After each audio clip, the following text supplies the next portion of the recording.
Olá, pessoal, tudo bem? Estamos aqui novamente para dar continuidade nos nossos estudos de calorimetria e hoje nós vamos falar sobre propagação de calor, um tema muito importante para as provas de vestibular de maneira geral, tá? O que é a propagação de calor?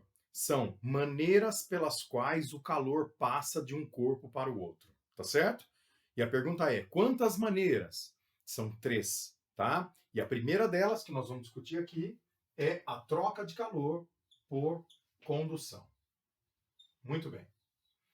A condução ela é caracterizada como sendo o processo no qual o calor se transfere por conta do contato físico entre os corpos.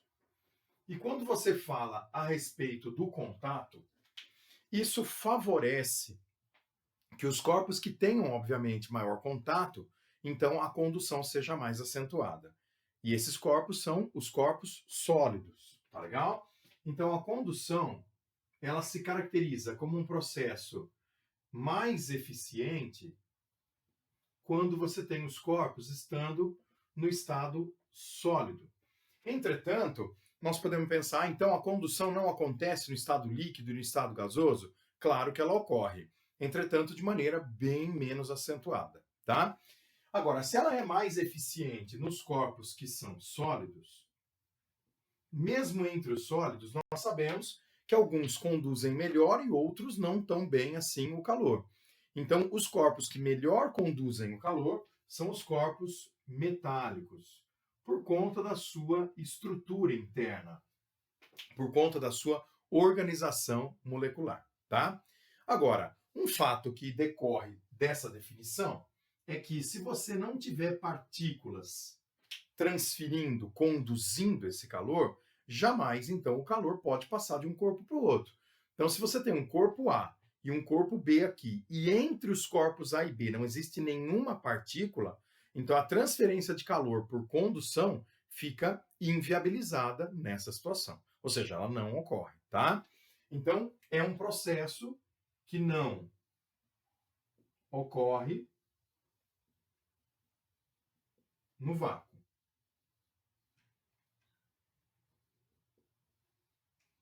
Tá legal?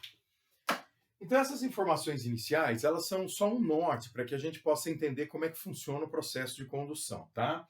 O que eu quero que vocês tenham em mente é o seguinte, a condução, ela é um processo que para você poder quantificar esse processo, né, se essa eficiência maior nos metais, por exemplo, o quanto é maior, tá? Então requer um estudo um pouco mais específico da parte matemática. E esse estudo, então, vai ser a análise do que a gente chama de fluxo de calor. O fluxo de calor nós utilizamos para ele a letra φ, bolinha cortada na vertical, e esse fluxo de calor ele tem como ideia uma análise matemática de quanto de calor um material consegue conduzir por segundo ou a cada instante, se você pegar uma seção transversal desse material, tá? Então, o fluxo de calor, matematicamente falando, a ideia dele é essa aqui. É a quantidade de calor por intervalo de tempo, tá certo? Então, quanto de calor você consegue conduzir? A cada instante, tá? Agora, essa condução de calor, ela pode ser analisada, por exemplo, no sistema internacional, onde a quantidade de calor é medida em joules, o tempo é segundos, e eu posso até colocar isso como sendo uma potência de condução. Né? Então eu poderia dizer, por exemplo, que esse fluxo de calor ele estaria em watts. Tá certo? Agora, mas então, professor, isso é a mesma fórmula que potência? É, praticamente. Entretanto, potência seria para corpos quaisquer, externamente, internamente. A condição é especificamente a propagação de calor no interior de um objeto. Né? Então é um estudo mais específico. Tá? Agora, isso seria um conceito geral do fluxo de calor, né? A pergunta, então, é a seguinte, como é que eu avalio matematicamente esse fluxo de calor? Ou seja, a geometria, quais são as características do corpo, né, que influenciam no fluxo de calor, tá? Essa geometria do corpo influencia? De que maneira, tá? Então, essa é a análise que nós vamos fazer aqui agora, tá bom? Então, pensando dessa maneira, a proposta seria, vamos imaginar que você tem um objeto aqui, ó, e que esse objeto tem um formato definido, um formato específico. Então, um cilindro, por exemplo, tá legal? E aí nós vamos colocar as extremidades desse cilindro com temperaturas diferentes. E vamos analisar como é que o calor se propaga no seu interior, tá? Então vamos supor que essa extremidade da esquerda aqui esteja a uma temperatura maior. Então vamos lá, ó, temperatura maior. E que a extremidade da direita esteja a uma temperatura menor. Tá aqui, ó, temperatura menor. Obviamente, nós temos que lembrar disso, né? Que o calor ele sempre vai do extremo de maior para o extremo de menor temperatura. Então você vai ter um fluxo de calor andando aqui, ó. Tá certo? Φ é o fluxo de calor. E o ponto importante que nós queremos discutir, então, as características desse objeto que influenciam nesse fluxo e como influenciam, tá? Então vamos lá, vamos começar pensando aqui, ó. A primeira característica muito importante seria a área de seção transversal. Então vamos imaginar que eu faça um corte nesse material aqui, tá? E existe uma área, que é a área que nós chamamos de área de seção transversal, área de corte, tá? Então, essa área ela vai influenciar na passagem desse fluxo, né? Se essa área for maior, se ela for menor, o fluxo vai ser alterado por conta disso. A segunda característica seria o espaço, a distância existente entre a extremidade mais quente e a extremidade mais fria, tá legal? Então, nós temos aqui essa distância, só que nós não chamamos isso de distância nesse estudo. Na verdade, esse valor nós o chamamos de espessura. Mas por que isso aqui é chamado de espessura? Nós colocamos dessa forma porque nós sempre pensamos nesse estudo, por exemplo, com relação ao isolamento térmico de uma residência. Imagine uma parede, né? Então você tem o lado externo da parede e aqui o lado interno, tá? O que vai acontecer? O calor, vamos supor, um dia muito quente, né? Então a sua casa está a uma temperatura de 20 graus Celsius, por exemplo, e lá fora 35. Então, 35 aqui na parede externa, 20 na parede interna. Então, o fluxo ele vai atravessar a parede, por isso que nós chamamos de espessura esse comprimento aqui, tá? Então, são três as grandezas que influenciam na propagação desse calor, tá legal? Então, primeiro, área de seção transversal. Segundo, a espessura. E terceiro, a diferença entre as temperaturas maior e menor, tá legal? Esse fluxo de calor, turma, pelo fato dele ser uma propagação de calor que está acontecendo dentro de um material, muitas vezes você vai encontrar para ele o nome corrente térmica. É uma analogia que o pessoal faz com corrente elétrica, tá? Então a ideia de corrente elétrica seria então um fluxo, né, de carga por dentro de um material. A ideia do fluxo de calor é semelhante, até a expressão geral do fluxo é muito parecida com a expressão da corrente elétrica. Por isso, essa semelhança, então o pessoal chama isso aqui muitas vezes de corrente térmica. Tá legal?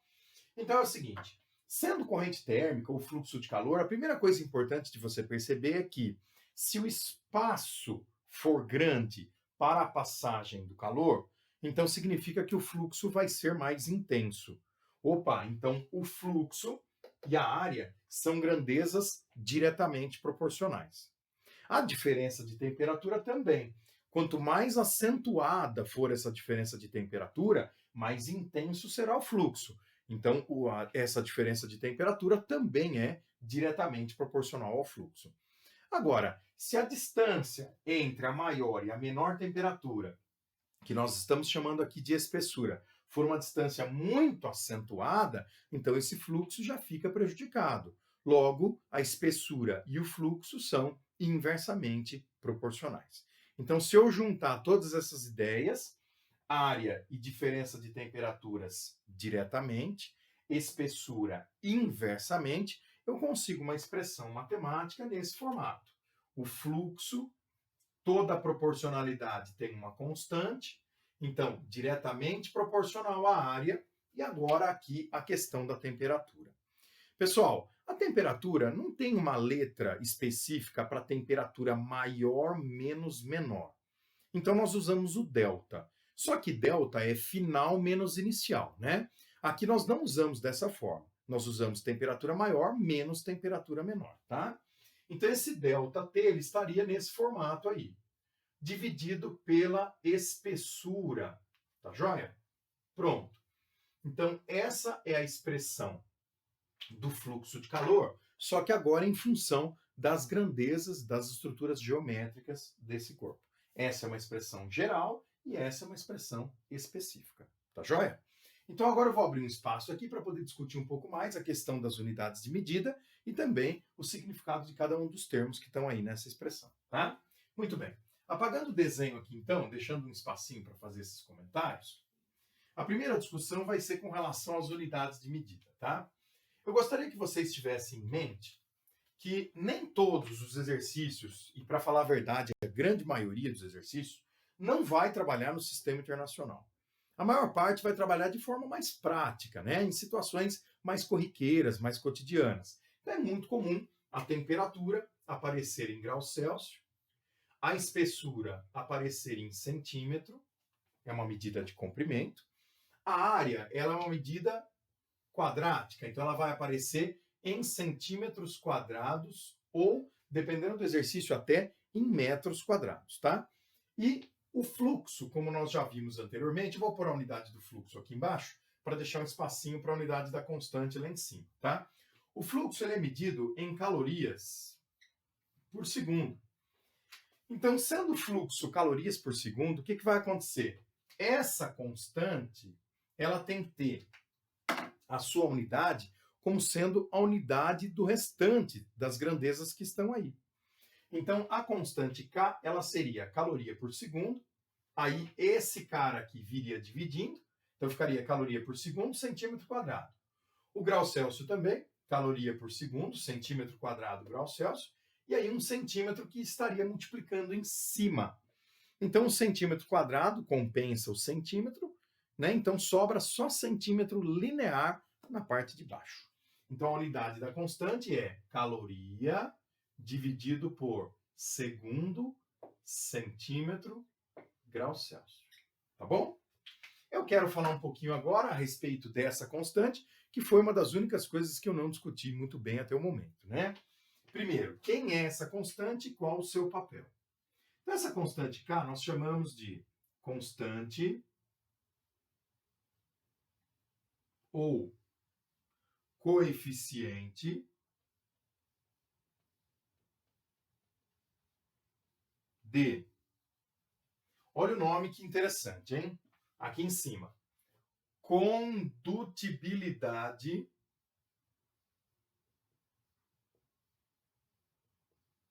ou condutividade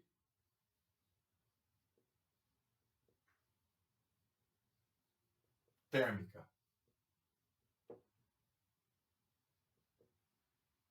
Muito bem. Queridos alunos, o que eu quero que vocês entendam?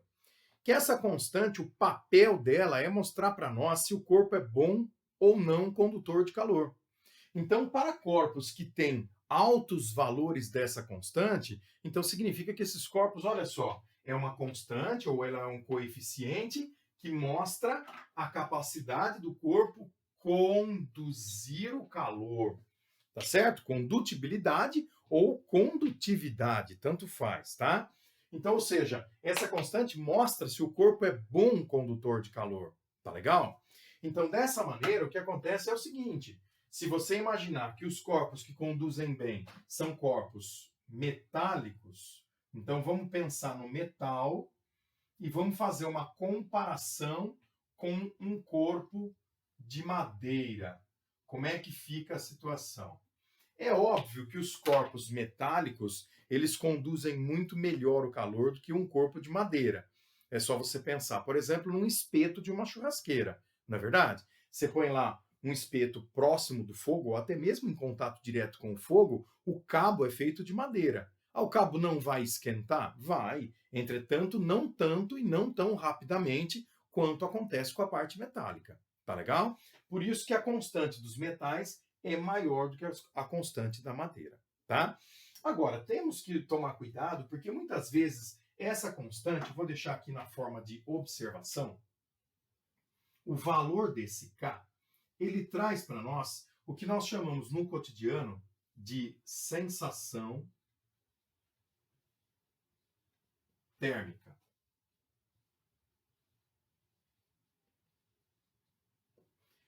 Muitas vezes, pessoal, nós, quando encostamos a mão em alguns materiais que se encontram com temperaturas diferentes, nós temos dificuldade, muitas vezes, em tentar entender se esse corpo está mais frio ou mais quente do que o outro, tá? Eu vou dar um exemplo prático. Se você se encontra numa casa e você está descalço, e o piso dessa casa é de madeira, você tem a impressão de que esse piso está mais quente do que se você estiver pisando, por exemplo, num ladrilho comum, né? Num piso frio, tá? Mas por que isso acontece? Porque a madeira, como nós vimos aqui, ela conduz menos o calor do que um piso frio. Ou até mesmo se você fizer uma comparação. Eu coloco a mão, por exemplo, num pedaço de madeira que ficou numa sala. Imagine aqui, eu estou usando a minha régua, eu deixei ela a noite toda nessa sala, então ela está a uma certa temperatura. E aí eu coloco a mão num objeto metálico, que também ficou nessa sala. Ah, o cantinho dessa lousa aqui tem uma estrutura em metal. Se eu colocar a mão nesse metal e colocar a mão nessa madeira, veja que ambos se encontram nessa sala há muito tempo. Nós temos a impressão de que esse corpo metálico se encontra muito mais frio do que o corpo de madeira. E essa sensação térmica não é verdadeira. Os dois se encontram na mesma temperatura. Então, por que é que nós temos a impressão de que esse corpo metálico está muito mais frio do que o corpo de madeira? Por conta da rapidez na transferência de calor. Então, a hora que eu encosto aqui, rapidamente aquele material puxa calor da minha mão, enquanto que eu encosto no corpo de madeira e ele não tem essa mesma eficiência, tá certo? Então, um cuidado que nós temos que ter é com relação a esse fato. Muitos exercícios de vestibular vão questionar isso de vocês, se realmente os corpos metálicos estão mais frios, né? Não, se eles estão deixados na mesma sala há muito tempo, eles se encontram com a mesma temperatura. E aí, dessa forma, é essa constante que acaba dando para nós essa impressão, né, de que o corpo está mais frio, tá bom? Muito bem. Na sequência, então, nós vamos fazer agora uma análise matemática, ou seja, colocando isso numa situação prática, né, vendo um exercício, como ele poderia se apresentar em relação a essa expressão, e vamos colocar um detalhe que ajuda muito a resolver alguns exercícios que vão tratar com essa expressão especificamente, tá? Então vamos lá, moçada. Então é o seguinte. Falando agora do fluxo de calor, nós vamos pegar um exemplo bem prático, tá? Um exemplo muito corriqueiro das questões de vestibular, para entender como é que nós vamos abordar essa parte matemática, tá?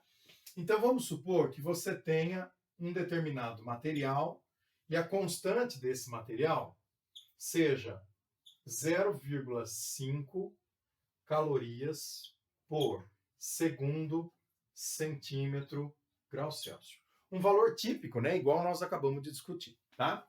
E além dessa constante, eu tenho essa barra que apresenta uma diferença de temperatura, tá? Então vamos colocar aqui que a temperatura maior vai ser uma temperatura de 100 graus Celsius e que a temperatura menor, na outra extremidade, vai ser o zero. Tá legal? E vamos supor que essa barra ela esteja com um isolamento térmico ao longo do seu corpo para que ela não perca calor pelas laterais, tá? Então esse calor ele vai ser transmitido apenas por dentro do material, tá bom? Então maior temperatura, menor temperatura e essas temperaturas vão ser constantes. Então existe uma fonte térmica numa extremidade não deixando a temperatura sair de 100. E uma outra fonte térmica num outro extremo permanecendo também a temperatura em zero, tá? Então a ideia seria mais ou menos isso aqui, ó. Então nós temos o corpo,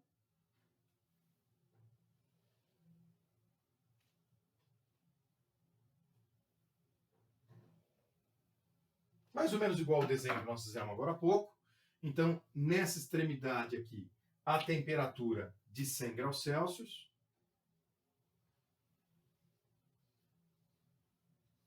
No outro extremo, a temperatura de 0 graus Celsius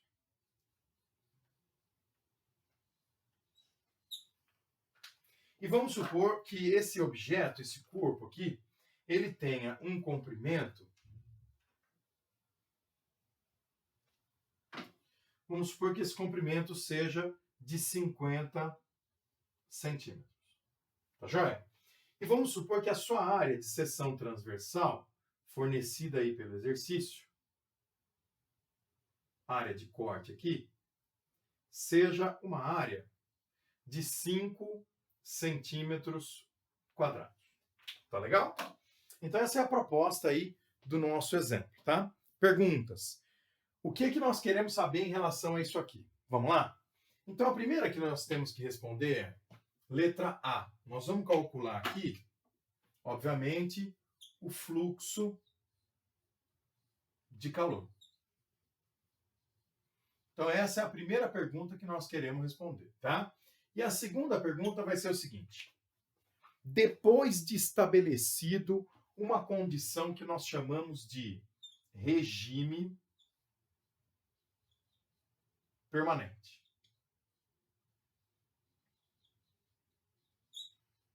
Quando nós falamos regime permanente, significa que o fluxo de calor no interior dessa barra, no interior desse corpo, ele já se estabilizou, tá? Então, ou seja, no início, pode ser que a propagação de calor nessas regiões próximas dos 100 graus Celsius seja muito mais intensa do que aqui, no final, né? Entretanto, depois de um certo tempo e ao longo do processo não mexendo nessas temperaturas, então o fluxo de calor ele se estabiliza. E aí ele entra nessa condição que nós chamamos de regime permanente, tá certo? Então, dentro da condição de regime permanente, onde o fluxo permanece o mesmo ao longo de qualquer lugar da barra, isso é um ponto muito importante, tá? Na condição de aluno, eu falo para vocês, anotem isso. Regime permanente, o fluxo de calor é o mesmo em qualquer lugar que você cortar a barra, certo? Então, na condição de regime permanente, a pergunta é a seguinte: qual vai ser a temperatura? Qual vai ser a temperatura a 10 centímetros da extremidade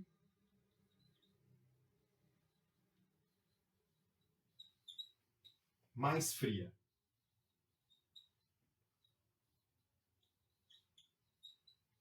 Tá bom? Então eu coloquei dois símbolos aí de pergunta, mas na verdade é uma única pergunta, né? Qual a temperatura a 10 centímetros da extremidade mais fria? Então vou deixar só uma aqui. Beleza, muito bem. Moçada, na verdade a letra B, ela pode ser resolvida de várias maneiras diferentes, tá? Mas nós vamos se concentrar pensando nessa questão do regime permanente, tá bom? Isso abre sempre um caminho para você resolver, e aí depois outras situações podem decorrer disso, mas são situações bem simples, né? Que nós conseguimos enxergar até quase que intuitivamente. Então vamos lá, vamos calcular o fluxo de calor dessa barra, tá bom? Então a letra A eu vou fazer aqui embaixo, nesse cantinho aqui, ó, tá? E depois a letra B a gente apaga esses enunciados e resolvemos ela. Para você calcular o fluxo de calor, eu vou vir aqui então, expressão φ vai ser a constante vezes a área, vezes a diferença de temperatura, dividido pela espessura do material. Tá legal? Agora, se eu for substituir os valores, então o meu fluxo fica da seguinte maneira. Vamos lá. A constante, ela é que manda nas unidades do exercício. Então, se você observar, você tem que ver as unidades da constante se estão batendo com as unidades das outras grandezas. Então, a constante ela está em calorias por segundo, centímetro, grau Celsius. Se eu observar, está tudo certinho aqui, ó. Esse cara, comprimento em centímetros, que é a espessura, área, centímetro quadrado, diferença de temperatura em grau Celsius. Então, não tem que mexer em nenhuma unidade. Só introduzir aí no cálculo. Então, a constante vale 0,5. A área é 5 centímetros quadrados. Diferença, a maior temperatura é 100 e a menor é 0. E tudo isso dividido pela espessura, que é 50 centímetros. Tá legal? Então, eu vou apagar a nossa barrinha aqui, as informações iniciais. Se for necessário, depois no fim a gente faz um novo desenho, tá? Muito bem. Então, funciona assim, turma. Para você determinar esse fluxo, eu vou agora cortar, ó, meio vezes 100, porque 100 menos 0 vai dar 100. Então, meio vezes 100 dá 50. E aí eu já cancelo com esse 50 aqui embaixo. Então, eu encontrei que o nosso fluxo, ele vale 5 calorias por segundo. Então, já supondo essa condição de regime permanente, tá legal? Já supondo que o fluxo seja o mesmo ao longo da barra em qualquer lugar que você seccionar, que você cortar. Então, em qualquer lugar, ele teria esse valor de 5 calorias por segundo. Beleza? Muito bem.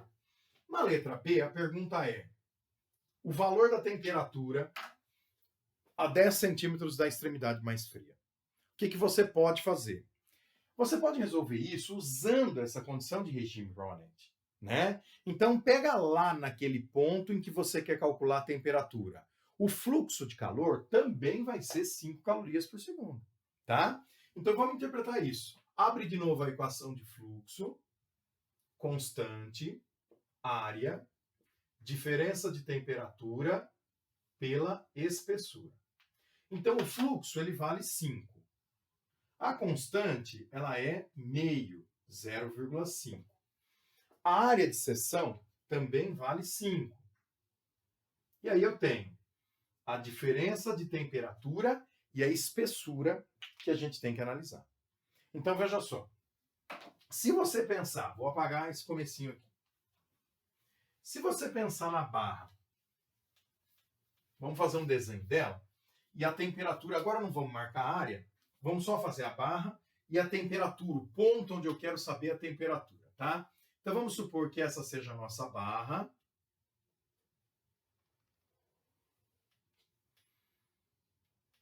Os extremos. Então, aqui, eu sei que o comprimento da barra é 50 centímetros.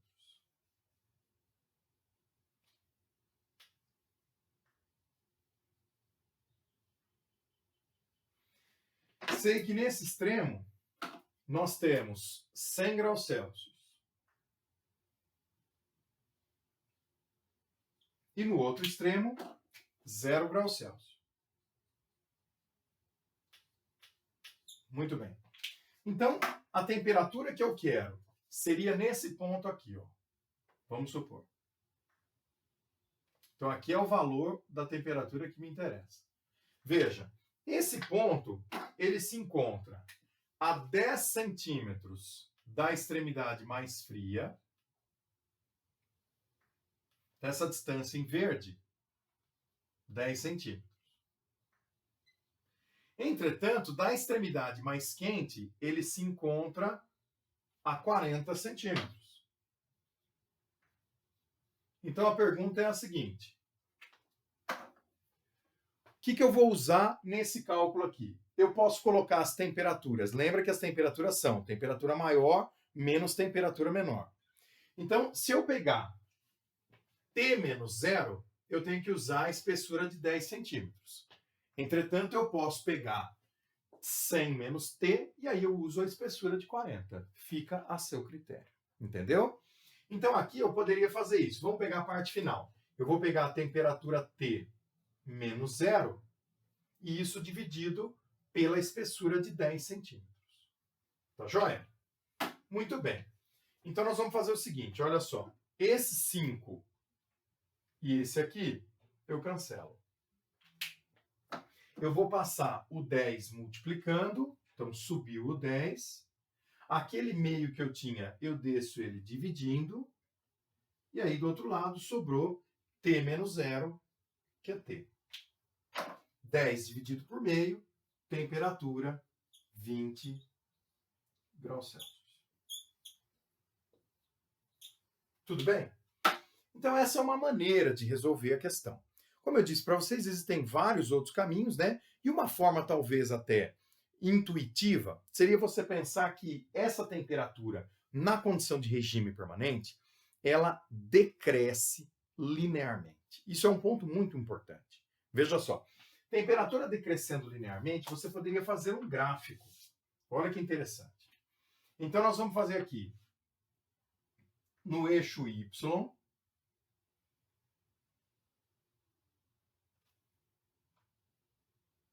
e no eixo X,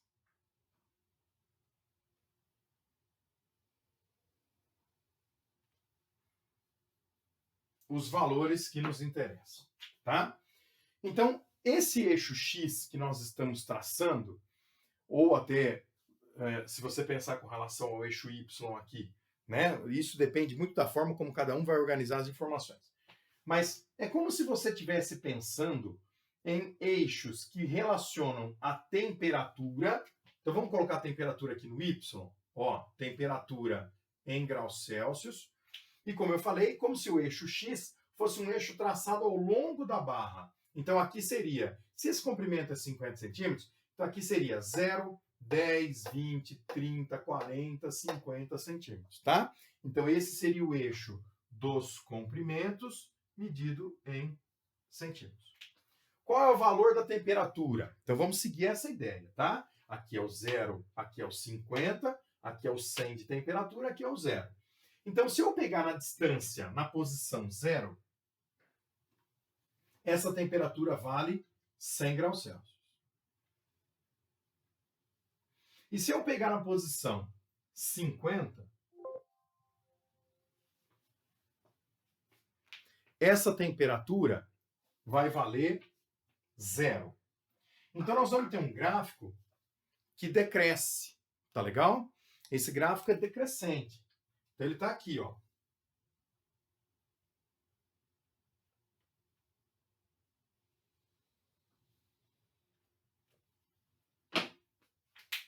Tudo bem? Então, se esse gráfico é decrescente, na temperatura 100, eu tenho a posição 0, e na posição 50, a temperatura 0, então o que a gente faz? Vamos ligar agora a posição 40, que é justamente onde eu quero, com a temperatura que me interessa. Que é essa aqui, ó, T. Tá joia? Como você tem uma reta com inclinação constante, você poderia resolver essa segunda parte pensando, essa segunda maneira, né? Pensando em semelhança de triângulos. Tá joia? Então, o que nós vamos fazer? Vamos fazer base por altura. Então, eu vou dizer que a base 50, só pegar aqui o comprimento 40, me desculpe. Então, aqui a base 50, que está para a temperatura 100.